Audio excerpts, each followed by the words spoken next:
Hey guys, what's up? It's your favorite YouTuber Jaya. Welcome back to my channel. We talk about all things money, finance, and entrepreneurship. Guys, in today's video, we are going to be talking about how to pick the right budgeting method for you. As soon as you get a job, as soon as you start getting paid, as soon as you establish a stream of income, one of the most important things that you can do with your finances is establish a budget for your money. There are so many different budgeting methods out there, and believe it or not, budgeting methods are not one size fits all. Everybody doesn't get paid the same, everybody doesn't make money the same way, therefore everybody can't budget the same way. It is very important to know what budgeting method works out for you and your finances, because picking the wrong budgeting method can literally go as far as making it impossible for you to budget. Before we get into which budgeting method to pick, let's establish what is a budget. A budget is an estimate of income and expenditures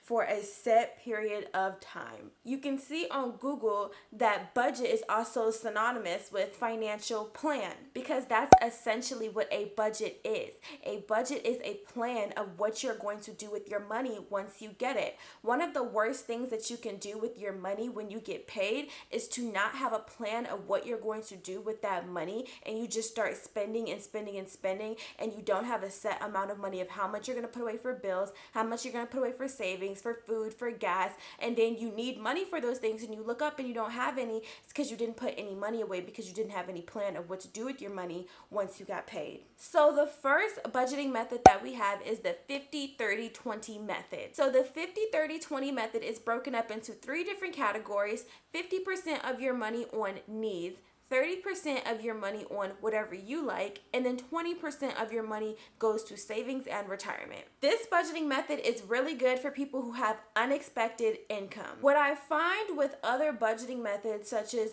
the zero-based budgeting method or traditional budgeting method, which are all great methods to use to budget, and I'm going to get to those later on in the video, but when you make unexpected income, such as you work part-time for an hourly job, so your hours can literally fluctuate from 10 hours a week to 30 hours a week, and that makes a big difference in your check. Or if you are a bartender or a waitress and you make tips, or if you're a freelance entrepreneur and your income fluctuates based on the different types of sponsorships that you get every month. When you earn money like that, it can be very difficult to do traditional budgets, because you have to do budgets before you actually get the money. Like, you can't budget as you go. I mean, you can, but it's very difficult to do that. And with traditional budgets, like, you know, the budget where you write the amount of money at the top of the paper, and then you budget rent and you budget food and you budget gas, those type of budgets, you need to know how much money you're getting beforehand. And when you work hourly jobs or entrepreneurial jobs, or you're a waitress, it's very hard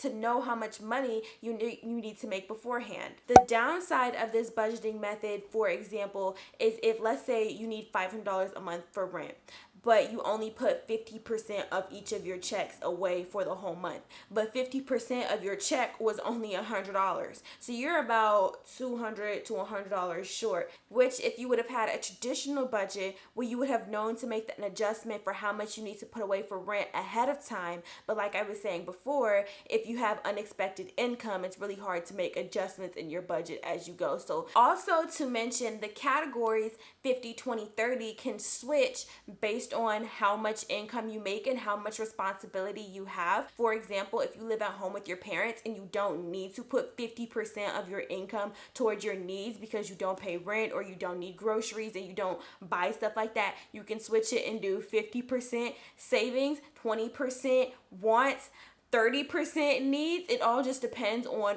what works for you. All in all, there are definitely drawbacks and benefits to this budgeting method, but this budgeting method does benefit you a lot if you have unexpected income and you're unable to do a traditional budget because you can't budget ahead of time because you don't know how much money you're going to bring in for the month. The second budgeting method is the zero-based budgeting method, or the envelope method. The zero-based budgeting method is designed as a system for allocating your money in which each dollar has a specific job. In other words, every single dollar of your paycheck has a department, has a section that it is going to. So essentially what you're doing in this budget is you're finding a department for every single dollar. So let's say you get paid $1,000, right? $400 is going to go towards rent. $200 is going towards car and car insurance. $100 is specifically for food. $150 is specifically for savings. $50 is going towards charity. $75 is going towards entertainment. As you can see, I still have $25 left over. Now, what am I going to do with it? I got to find a place for it, because I can't just leave it here, because every single dollar has to be accounted for. So I could move an extra $25 to entertainment, or I could move the extra $25 to food. I have to work that money in my budget somewhere, because no dollar goes unaccounted for. And that's what I actually really like about this budgeting method, because I just feel like unaccounted money disappears. I personally don't like wasting money, even if it is $25, even if it is going towards entertainment, or if I just want to buy myself something, that still needs to be in the budget. In order to successfully execute this budgeting method, you need to plan out this budget beforehand. So for example, if you're planning your budget for March, you're going to be writing this out in February. If you're planning your budget for February, you need to be writing it out in January. But in order to write out your budget for February, you need to know how much you're going to get paid for February. So if your income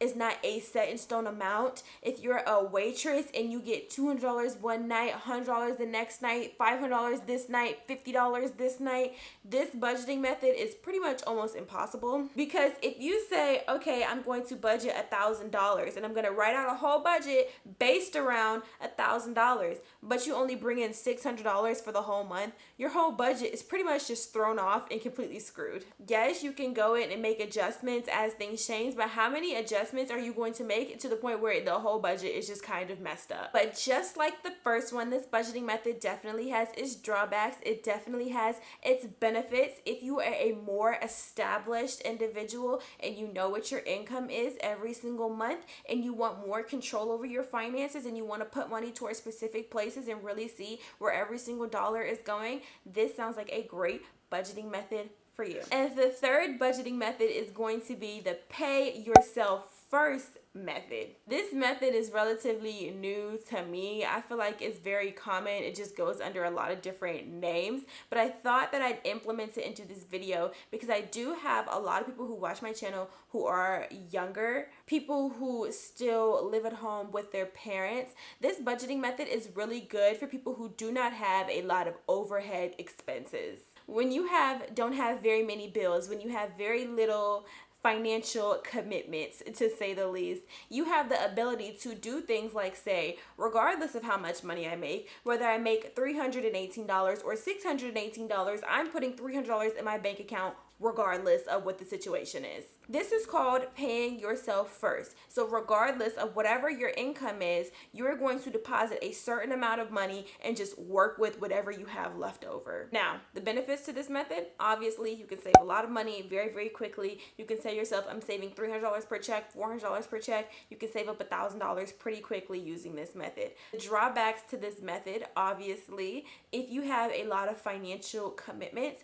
this budgeting method may not work for you, because if it comes between putting money in your savings or paying your rent on time, obviously you have to pay your rent on time. So the pay yourself first method may not work out the best for you. Bonus round, I quickly wanted to touch on budgeting apps and spending tracker apps. There are a lot of budgeting apps. There are Mint Mobile, there's Acorn. Some of your bank accounts will have budgeting built into the bank account. Do I think that these can replace an actual budget? Budgeting apps are fine. However, spending tracker apps, just use a little bit of precaution, because spending tracker apps aren't really budgets. They don't tell you how much you shouldn't go over. Like they'll track your spending, right? And it'll tell you like, oh, you spent $500 a month on food, and it's like I still spent $500 a month on food. That was way over budget. So just be